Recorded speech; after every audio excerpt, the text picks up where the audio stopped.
ತಿಮ್ಮನಮಟ್ಟಿಗಳು ಶೀರ್ಷಿಕೆನೇ ಒಂದು ಆಕರ್ಷಕವಾದ ಶೀರ್ಷಿಕೆ. ಕೇಳಿದ ತಕ್ಷಣ ಒಂದು ಕುತೂಹಲ ಹುಟ್ಟುವಂತಹ ಶೀರ್ಷಿಕೆ. ನಾನು ಈ ಚಿತ್ರವನ್ನು ನೋಡಿರುವಂಥ ಕೆಲವರಲ್ಲಿ ಒಬ್ಬ. ರಕ್ಷಿತ್ ತೀರ್ಥಹಳ್ಳಿ ನನಗೆ ಈ ಸಿನಿಮಾ ತೋರಿಸಿಲ್ಲ, ನನಗೆ ತೋರಿಸಿದ್ದು ಕೋಲ್ಕತ್ತಾ ಚಿತ್ರೋತ್ಸವದವರು.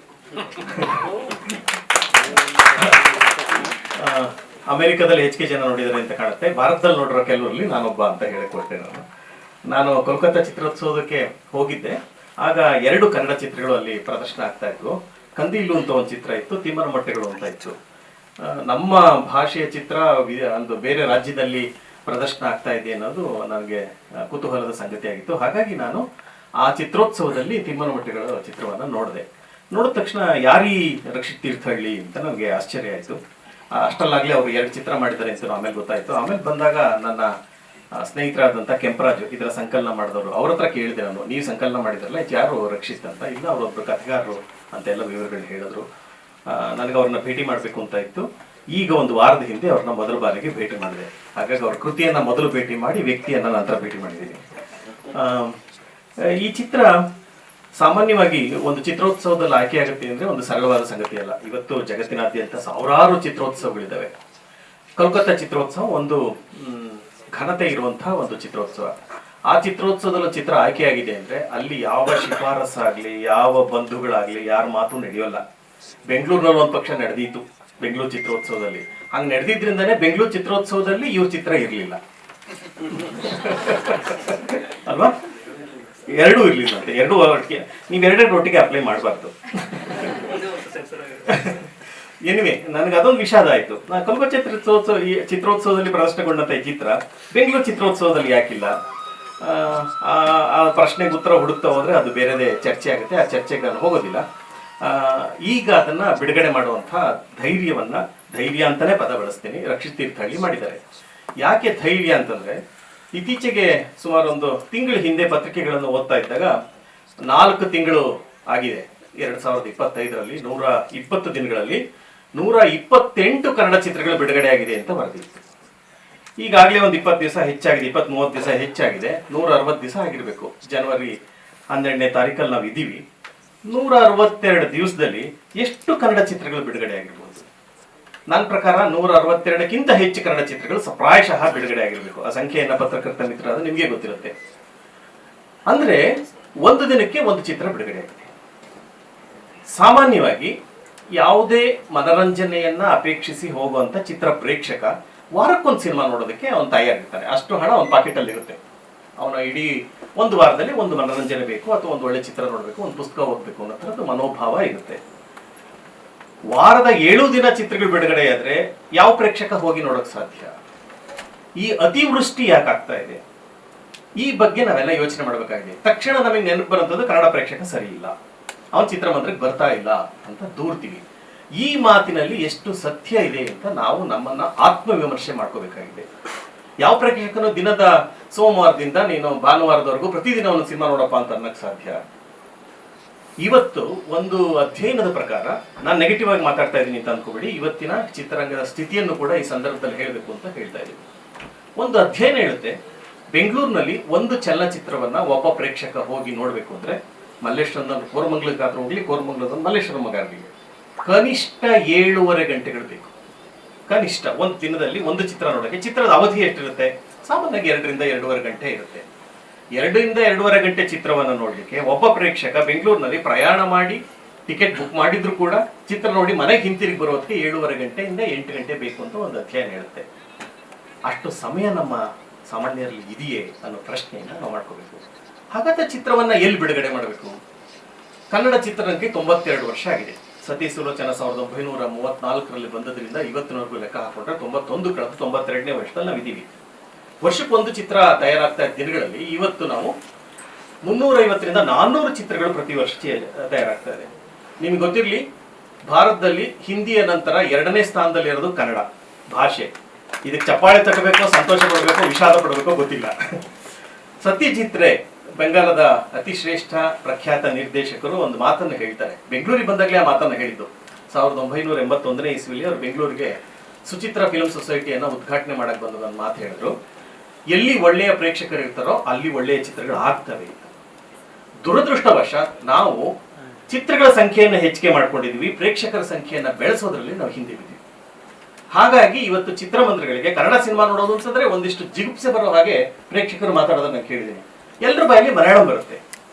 ಒಂದು ಕಾಲದಲ್ಲಿ ಕನ್ನಡ ಒಂದು ಉತ್ತುಂಗ ಸ್ಥಿತಿಯಲ್ಲಿ ಇದ್ದಂತ ಸಂದರ್ಭದಲ್ಲಿ 80ರ 70ರ ದಶಕದಲ್ಲಿ ಮಲಯಾಳಂಲ್ಲಿ ಸೆಕ್ಸ್ ಚಿತ್ರಗಳು ಮಾತ್ರ ಬರ್ತಾ ಇತ್ತು, ಮರಾಠಿಯಲ್ಲಿ ಕಾಮಿಡಿ ಚಿತ್ರಗಳು ಮಾತ್ರ ಬರ್ತಾ ಇತ್ತು. ಅವೆರಡೂ ಚಿತ್ರರಂಗಗಳು ಹಿಂದೆ ಬಿದ್ದಿದ್ವು.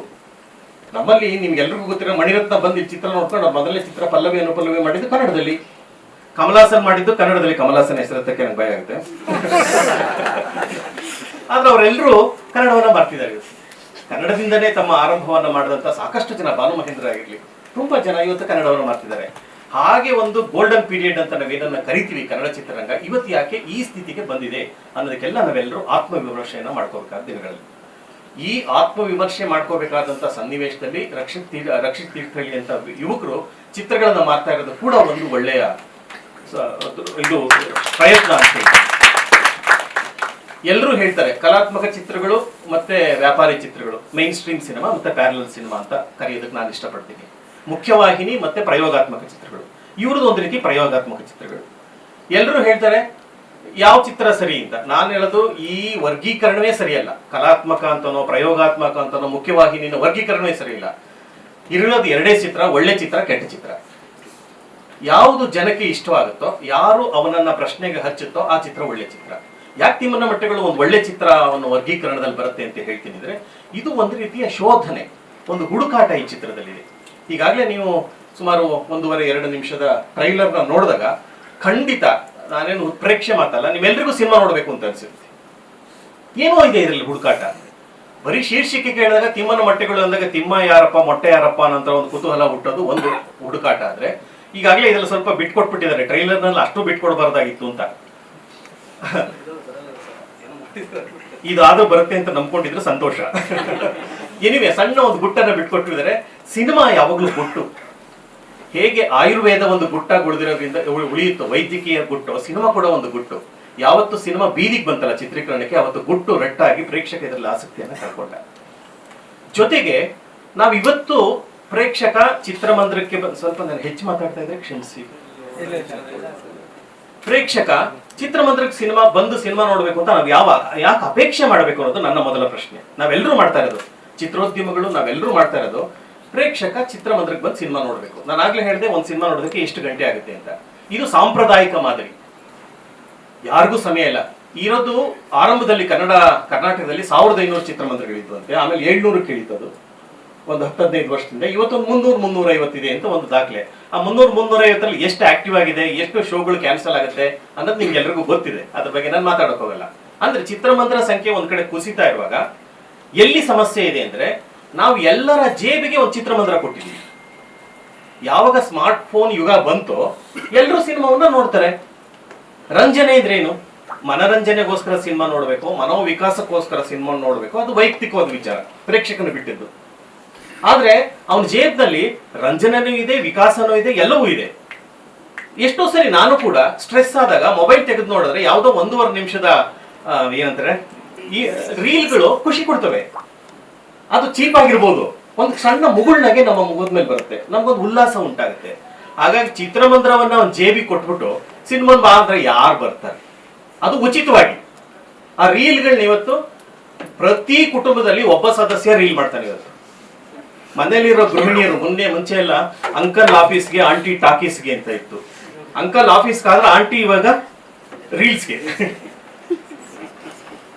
ಇದು ಇವತ್ತಿನ ಪದ್ಧತಿ ಆಗಿದೆ. ಅಂದ್ರೆ ರೀಲ್ಸ್ ಮಾಡೋದಕ್ಕೆ ಮೂಲಕ ಅವರು ಖುಷಿ ಪಡ್ತಾ ಇದ್ದಾರೆ, ಒಂದು ವರ್ಗದ ಪ್ರೇಕ್ಷಕರನ್ನ ರಂಜಿಸ್ತಾ ಇದ್ದಾರೆ. ಹಾಗಾಗಿ ರಂಜನೆ ಸುಲಭವಾಗಿ ಸಿಗುವಾಗ ಚಿತ್ರಮಂದಿರಕ್ಕೆ ಯಾಕೆ ಬರ್ತಾರೆ? ಹಾಗಾಗಿ ನಾವೆಲ್ಲ ಯೋಚನೆ ಮಾಡಬೇಕಾಗಿರುವಂತದ್ದು, ರಕ್ಷಿತ್ ತೀರ್ಥಹಳ್ಳಿ ಅಂತವರು ಸೇರ್ಕೊಂಡು ನಾವು ಒಂದು ಪರ್ಯಾಯ ವ್ಯವಸ್ಥೆಯನ್ನ ಚಿತ್ರ ನಿರ್ದೇಶಕರು, ನಿರ್ಮಾಪಕರು ಮಾಡ್ಕೋಬೇಕಾಗಿದೆ. ಇವತ್ತಿನ ದಿನಗಳಲ್ಲಿ ನಾವೇನ್ ಮಾಡ್ತೀವಿ, ಬಿಡುಗಡೆ ಮಾಡ್ತೀವಿ. ಪಾಪ ಇಷ್ಟೆಲ್ಲ ನೋಡಿದ್ರೆ ನಂಗೆ ಆಶ್ಚರ್ಯ ಆಯ್ತು. ಬಂದು ಸಂಖ್ಯೆ ಸುಮ್ಮನೆ ಕಣ್ಣಲ್ಲಿ ಹಾಗೆ ಲೆಕ್ಕ ಹಾಕ್ತೆ. ನಾನು ಪತ್ರಕರ್ತನ ಕೆಲಸ ಮಾಡಿದವನು. ಅವಾಗ ಒಂದು 25 ಜನ ಪತ್ರಕರ್ತರಿದ್ವಿ, ನಿಮ್ಗೆಲ್ಲ ಗೊತ್ತಿದೆ, ಮನು ಮತ್ತೆ ಮೋಕ್ಷೇಂದ್ರ. ಅವಾಗ ಯಾವ್ದು ಕ್ಯಾಮ್ರಾಗಳು ಇಷ್ಟೇ ಇರ್ತಿತ್ತು, ಈ ವಿಡಿಯೋ ಕ್ಯಾಮ್ರಾಗಳು ಇರ್ಲಿಲ್ಲ ಅಲ್ವಾ ಸುಧೀಂದ್ರ? ನಾನು ಪತ್ರಕರ್ತನ ಕೆಲಸ ಮಾಡ್ತಾ ಇದ್ದಾಗ. ಇವತ್ತು ಪತ್ರಕರ್ತರ ಸಂಖ್ಯೆ ಕಡಿಮೆ ಆಗಿದೆ, ವಿಡಿಯೋಗಳು ಹೆಚ್ಚಾಗಿದೆ. 30ಕ್ಕೂ 10 ಹೆಚ್ಚಿಗೆ ಕ್ಯಾಮ್ರಾಗಳಿದೆ. ಈ 30 ಹೆಚ್ಚಿಗೆ ಕ್ಯಾಮ್ರಾಗಳಲ್ಲಿ ದಾಖಲಾದಂತಹ ಈ ಪ್ರಚಾರ ಎಷ್ಟು ಜನಕ್ಕೆ ತಲುಪ್ತಾ ಇದೆ? ಜನ ಪ್ರಚಾರವನ್ನೇ ನೋಡ್ತಾರೆ. Mouth publicity is very important. ನೀವು ಮಾಡಬೇಕಾದ್ದು ಮಾತಿನ ಮೂಲಕ ಇದನ್ನ ಪ್ರಚಾರವನ್ನು ಮಾಡಬೇಕು. ಹೆಚ್ಚು ಹೌದು, ಮಾಧ್ಯಮ ಬಹಳ ಮುಖ್ಯ. ಮಾಧ್ಯಮ ನೀವು ಪರವಾಗಿರುತ್ತೆ, ನಿಮ್ಗೆ ಒಳ್ಳೆ ಮಾತನ್ನೇ ಬರೆಯುತ್ತೆ ಅಂತ ನಾನು ನಂಬ್ಕೊಂಡಿದ್ದೀನಿ. ಆ ಮಾಧ್ಯಮದ ಜೊತೆಗೆ ನಾವೀಗ ಮೌತ್ ಪಬ್ಲಿಸಿಟಿನ ಮಾಡಿ ಜನರನ್ನ ಕರ್ಕೊಂಡ್ಬರುವಂತಹ ನಿಟ್ಟಿನಲ್ಲಿ ಕೆಲಸ ಮಾಡಬೇಕಾಗಿದೆ. ಚಿತ್ರಮಂದಿರಗಳಿಗೆ ನಾವು ಪ್ರೇಕ್ಷಕರನ್ನ ಕರ್ಕೊಂಡ್ಬರ್ಬೇಕು ಅಂದ್ರೆ ನಮ್ಗೆ ಆಕರ್ಷಣೆ ಇರಬೇಕಾಗುತ್ತೆ. ಹಾಗೆ ನಿಮಗೆ ಒಂದಿಷ್ಟು ಜನ ಸ್ನೇಹಿತರಿದ್ರೆ ಆ ಎಲ್ಲ ಸ್ನೇಹಿತರು, ನಿಮ್ಮ ಬಂಧುಗಳು ಈ ಚಿತ್ರ ನೋಡಬೇಕು. ಅವರು ಮೌತ್ ಪಬ್ಲಿಸಿಟಿ ಮೂಲಕ ಹೆಚ್ಚು ಜನಕ್ಕೆ ಈ ಸಿನಿಮಾವನ್ನ ತಲುಪಿಸ್ಬೇಕು. ಆ ನಿಟ್ಟಿನಲ್ಲಿ ಕೆಲಸ ಮಾಡಬೇಕು. ಹಾಗಾಗಿ ಪರ್ಯಾಯ ಮಾರ್ಗಗಳನ್ನ ನಾವು ಹುಡ್ಕೊಳ್ಳೋದೇ ಇದ್ರೆ ಬರುತ್ತೆ. ಈ ತರದ ಪತ್ರಿಕಾಗೋಷ್ಠಿ ಆಗುತ್ತೆ, ಚಿತ್ರ ಬಿಡುಗಡೆ ಆಗುತ್ತೆ, 3 ದಿವಸಕ್ಕೆ ಚಿತ್ರ ಇರಲ್ಲ. ಆಮೇಲೆ ನಾವು ಚಿತ್ರಮಂದಿರನೂ ಚಿತ್ರ ಪ್ರೇಕ್ಷಕರು ಸರಿ ಇಲ್ಲ, ಚಿತ್ರರಂಗನೂ ಸರಿ ಇಲ್ಲ ಅಂತ ಬೈಕೊಂಡು ಓಡಾಡ್ತಾ ಇರ್ತೀವಿ. ನನ್ನ ಪ್ರಕಾರ ಯಾವ ಪ್ರೇಕ್ಷಕನನ್ನು ದೂರದಲ್ಲಿ ಅವಶ್ಯಕತೆ ಇಲ್ಲ, ಯಾವ ಚಿತ್ರರಂಗವನ್ನು ದೂರದಲ್ಲಿ ಅವಶ್ಯಕತೆ ಇಲ್ಲ. ಯಾವ ಪ್ರೇಕ್ಷಕರು ಬಂದು ಸಿನಿಮಾ ಮಾಡಿ ಅಂತ ನಮ್ ಯಾರನ್ನೂ ಕೇಳಿಲ್ಲ. ನಮ್ಮ ಅಪೇಕ್ಷೆ ನಾವು ಸಿನಿಮಾ ಮಾಡ್ತಾ ಇದ್ವಿ. ಅಪೇಕ್ಷೆ ಸಿನಿಮಾ ಮಾಡಿದ್ಮೇಲೆ ಅದನ್ನು ತಲುಪಿಸ್ಬೇಕಾದ್ದು ನಮ್ಮ ಜವಾಬ್ದಾರಿ. ಹೇಗೆ ತಲುಪಿಸ್ತೀರಿ ಅನ್ನೋದಕ್ಕೆ ಒಂದು ಪರ್ಯಾಯ ಮಾರ್ಗಗಳನ್ನ ಕೂಡ ನೀವು ಇವತ್ತು ಹುಡುಕಬೇಕಾಗಿದೆ. OTT ನೆಟ್ಫ್ಲಿಕ್ಸ್ ಅಂತೀವಿ, ಅದು ಕೂಡ ಇವತ್ತು ಹೊರಟೋಗಿದೆ. ಯಾವ ಕನ್ನಡ ಸಿನಿಮಾನು ಯಾವ ನೆಟ್ಫ್ಲಿಕ್ಸು ಕೊಂಡ್ಕೋತಾ ಇಲ್ಲ, ಯಾವ ಅಮೆಝಾನ್ ಕೂಡ ಕೊಂಡ್ಕೋತಾ ಇಲ್ಲ, ಯಾವ OTTನೂ ಮಾರಾಟ ಆಗ್ತಾ ಇಲ್ಲ. ಚಿತ್ರ ಮಾಡಿದ ನಿರ್ಮಾಪಕರಿಗೆ ಹಣ ಎಲ್ಲಿಂದ ಬರಬೇಕು? ಯಾವುದೋ ಒಂದು ಪುಸ್ತಕ ಬರೆಯೋದು, ನೀವು ಕತೆ ಬರೀತಾರೆ, ಒಂದು ಪುಸ್ತಕ ಪ್ರಿಂಟ್ ಮಾಡ್ತಾರೆ. ರಕ್ಷಿತ್ ಕತೆ ಬರೆದು ಪುಸ್ತಕ ಪ್ರಕಟ ಮಾಡಿದ್ರೆ ಎಷ್ಟು ಖರ್ಚಾಗ್ಬೋದು? ಒಂದು 25,000, 30,000, ಹೆಚ್ಚಂದ್ರೆ 50,000 ಖರ್ಚಾಗ್ಬೋದು. ದೊಡ್ಡ ನಷ್ಟ ಇಲ್ಲ. ಒಂದು ಚಿತ್ರಕ್ಕೆ ಲಕ್ಷಾಂತರ ರೂಪಾಯಿ, ಇಂಥ ಚಿತ್ರಕ್ಕೆ ಲಕ್ಷಾಂತರ ರೂಪಾಯಿ ಖರ್ಚಾಗುತ್ತೆ.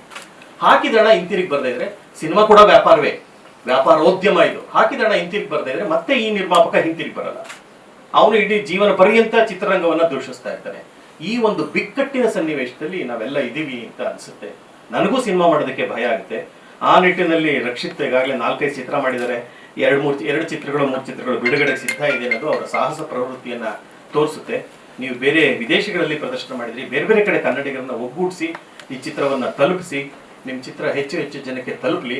ನಿಜವಾಗಿಯೂ ಈ ಚಿತ್ರ ನಿಮ್ಮನ್ನು ಮೋಸ ಮಾಡಲ್ಲ ಅಂತ ಹೇಳಕ್ ಇಷ್ಟಪಡ್ತೀನಿ. ಯಾವುದೇ ಪ್ರೇಕ್ಷಕ ಬಂದು ಸಿನಿಮಾ ನೋಡಿದ್ರೆ ಅವನಿಗೆ ಮೋಸ ಆಗಲ್ಲ. ತಾನು ಕೊಟ್ಟ ಕಾಸಿಗೆ, ತಾನು ವ್ಯಯ ಮಾಡಿದಂಥ ಸಮಯಕ್ಕೆ ಒಂದು ಅಷ್ಟು ಮಟ್ಟಿಗೆ ಮನೆಗೆ ತಗೊಂಡು ಹೋಗ್ತಾನೆ. ಟೇಕ್ ಅವೇ ಅಂತ ನಾವು ಕರಿತೀವಿ.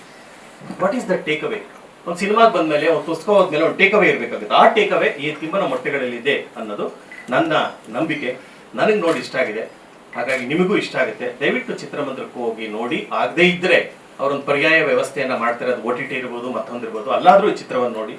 ಇಂಥ ಚಿತ್ರಗಳ ಸಂಖ್ಯೆ ಹೆಚ್ಚಾಗ್ಲಿ ಅಂದ್ರೆ ಒಳ್ಳೆ ಪ್ರೇಕ್ಷಕರ ಸಂಖ್ಯೆ ಹೆಚ್ಚಾಗ್ಲಿ ಅಂತ ಕೂಡ ಇಂಡೈರೆಕ್ಟ್ ಆಗಿ ಹೇಳ್ತಾ ಚಿತ್ರರಂಗವನ್ನು ಉಳಿಸಿ ಬೆಳೆಸಬೇಕಾದ ನಮ್ಮೆಲ್ಲರ ಕರ್ತವ್ಯ. ಆ ನಿಟ್ಟಿನಲ್ಲಿ ನಿಮ್ಮ ಸಾಹಸಕ್ಕೆ ಯಶಸ್ಸು ಸಿಗಲಿ. ನಿಮ್ಮ ತಂಡದವರು ಎಲ್ಲರೂ ಒಳ್ಳೆ ಕೆಲಸ ಮಾಡಿದ್ದಾರೆ. ನನ್ನ ಮಿತ್ರರಂತ ಸುಚೇಂದ್ರ ಪ್ರಸಾದ್ ಇದ್ದಾರೆ, ಅವ್ರು ತುಂಬಾ ಚೆನ್ನಾಗಿ ಕಾಣಿಸ್ತಾ ಇದ್ದಾರೆ. ಅದೊಂದು ಮೇಲಿಂದೊಂದು ಚೆನ್ನಾಗಿ ಕಾಣಿಸ್ತಾ ಇಲ್ಲ, ಟೈಟ್ ಆಗ್ಬಿಟ್ಟಿದೆ. ಅವರ ಮನೋಭಾವಕ್ಕೆ ಒಪ್ಪುವಂಥದ್ದು ಇದಲ್ಲ ಅದು. ಹಾಗೆ ನನ್ನ ಜೊತೆ ಅಂದ್ರೆ ಅಸುಂದರ ಮಾಡಿದ್ರು ಅವ್ರನ್ನ ಅಂತ ಹೇಳ್ತಾ ಇದ್ದೀನಿ.